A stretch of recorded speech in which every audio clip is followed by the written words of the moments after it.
Hello, CB family. Today we're going to have me, Jose, Jocelyn, and Shanley go over tutorials so we can get an idea as to what we can do with all the equipment that we got from all of our job coaches, alright?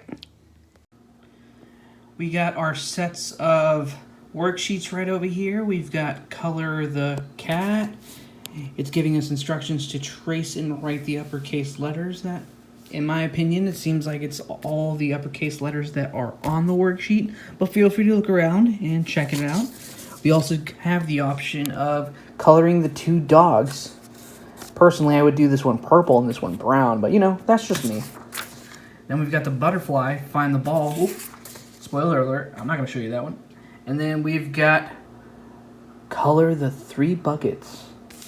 What we're going to be doing during this time is going to try to personalize all these worksheets as much as possible, so stay tuned next week for a little more variety on that, okay? Now for this set of worksheets, we got subtraction as our main focus. Circle the correct number of sentences. The biggest hint is that you should count how many there are at first. At the beginning, there were 10 birds. 3 birds flew away. How many are left? For this one, you get a nice little answer already. But basically what you should be doing is focusing on subtracting the ones that have flown away from the ones that are in total. So just focus on that, and it should be pretty easy. We also do have a different worksheet that comes with, ooh, nice. We got fish, we got eels, we got seahorses. Ooh, even better. And then we've got a bear with a pencil. Now this one personally is my favorite. 6 minus 6 is 0. So I'm just going to answer that one. Well, I'd go over it, but I don't want you guys cheating. I want you guys to have a little fun doing this, okay? And seems to be it. Now I went over the boring parts of the segment, but I believe we do have Jose, Shanley, and Jocelyn going over the fun parts, so hope you guys enjoy. Hello guys, I'm here. I'm going to be showing you guys how to do the do-it-yourself seed growing project. Some of you guys may have received the resource package from you guys' job coaches. If you haven't, be on the lookout. They'll be doing drop-offs this week. If you have received it, you guys have your clay pot with the drainage hole. Just make sure you're being mindful of where you place it, because when you do water it, water will come out from the bottom. Just make sure you're not getting water on anything that you don't want to be wet. Along with that clay pot, you guys should have received some soil with the seed. And the seed, we're going to keep it a surprise for you guys. We want you guys, to get it going, keep track of your growth, and see what blooms for you guys. So I'm going to be walking you guys through it. Okay guys, so as you guys can see here, I have my clay pot in just a little dish I'm going to be using just for making sure that I'm not making too much of a mess while I get the soil in. So as you can see here, since it is a small clay pot, I'm just going to be using a standard spoon to get the soil into the pot. Here we have our seed pod. So when we plant it, we're going to want to be planting it with this right here. It's called a radicle, and this is where the roots actually stem from. So what we're going to want to do is we're going to want to face this downward when we plant it into the clay pot, and we're going to put a little base layer of soil before we do that. So I'll be showing you guys how to do that. Again, it goes with this point called the radicle facing down. So here I'm going to be placing the little soil base just to make sure that the seed pod has something to rest on. So again, just going to go ahead and fill this up with some dirt. You guys can use a plastic spoon. If you guys have some gardening tools, feel free to use those as well. But I know that some of you guys may not have garden tools. Just something that you have around the house. It's easy to access is a spoon. I guess again, I said plastic. If you guys do use one of the spoons from your kitchen, make sure you guys wash it thoroughly after you guys use it, okay? So I have myself a little base for the seed. Just a good up to like the first line on your finger is fine. Just enough for it to rest on. Even it out. And we're gonna go ahead and just place it lightly. You know, we don't have to jam it in there. We don't want it to interrupt, you know, any of the growth. Just think of it like naturally, you know, when a seed falls from a tree, it doesn't get jammed into the dirt. It just kind of falls lightly. So I'm gonna go ahead and fill up the rest of the pot with more soil.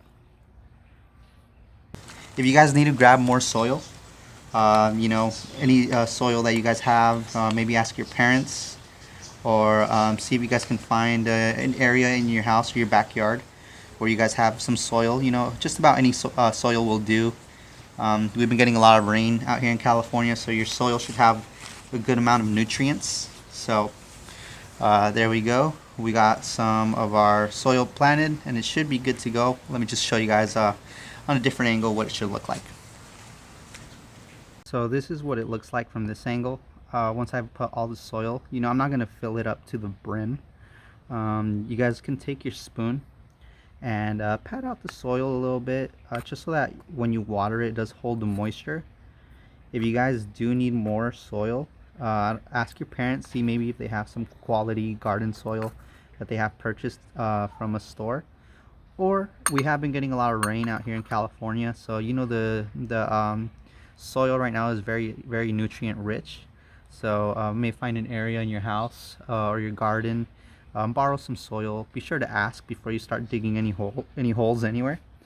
And once we have this here, we're gonna go ahead and add some water. Again, like I said, just pat it down just so your soil holds the moisture, but don't be using force. You know, we don't want to pack the soil too much to where we're not allowing oxygen to provide nutrients into your soil. So I have my watering can here, just a standard watering can. If you don't have one, you guys can use a cup of water and just, you know, pour it in slowly. You don't want to drown the plant. So I'm gonna go ahead and water it. We should be good to go. So I'm gonna lightly pour water and just try to control how much I add at once. I don't want to like create a flood. So here we go. So like I said, the drain hole at the bottom, water is going to escape out of it. So if you guys can see that drop of water, so let me show you guys. You see the water dripping. You guys want to make sure that you guys are placing it in an area where you guys can allow this water to drip without making a mess. As you guys can see over here, I have quite a bit of a mess already. So I'm just going to make sure I wash that down and clean up any dirt I may have left. Same, I'm going to wash my spoon. If you guys use the plastic one, make sure you guys dispose of it correctly. And if you guys use garden tools, make sure you guys put them back where you guys got them from. So I'm going to be showing you guys where I'm going to be placing my potted seed. So we can get ready to, you know, just sit back, water it, and watch it grow. So we're just gonna wrap up this little instructional video. I'm gonna show you guys what we've got. I'm gonna be placing this little clay pot with the seed in it, in the soil, in an area where it can get some sunlight and where I can regularly water it without making a mess with the little drain hole. So here's the area that I've got. If you guys want to find a spot in your garden, like right here, I have just a tray of dirt that I use for other plants and for growing, you know, just experimenting. Right here I got some succulent leaves that are going to be propagating. So I have some over here. These ones I just planted in. I'm looking to have them, you know, really root and grow strong. I have another section of them here, and hopefully those will grow into one of these. So as for our new guy, he's got this nice little spot in the corner where he'll get some nice sunlight. As you can see, there's some grass growing right here in this area, so I know the area is healthy enough for growth. So we're just gonna go ahead and plant him here, and we're gonna let him grow. So thank you guys for joining us for our tutorial. If you guys want to leave a comment, I'm actually going to be doing a little giveaway for you guys. So one lucky OC Bridges participant who participates and completes this, maybe send a picture of your project to your job coach or your point of contact. We also have the OC Bridges hotline. Send them in there, and we will be picking one lucky winner, and I will be dropping off one of our succulents that we have here, so you guys can go ahead and add that to your little garden. So I'll see you guys later. Take care, and we'll see you guys on our YouTube channel. Thank you guys.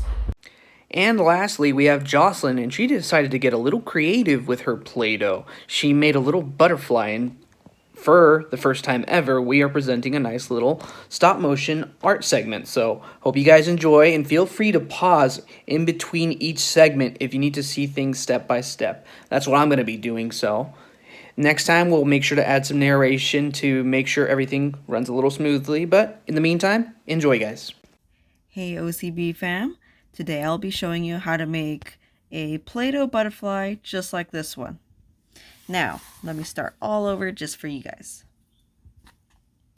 I have just a small can of Play-Doh here, and you can use as much or as little Play-Doh as you like. I'll just be working with what I have. So, sorry for the shaking. Just trying to make sure it is good. Alright.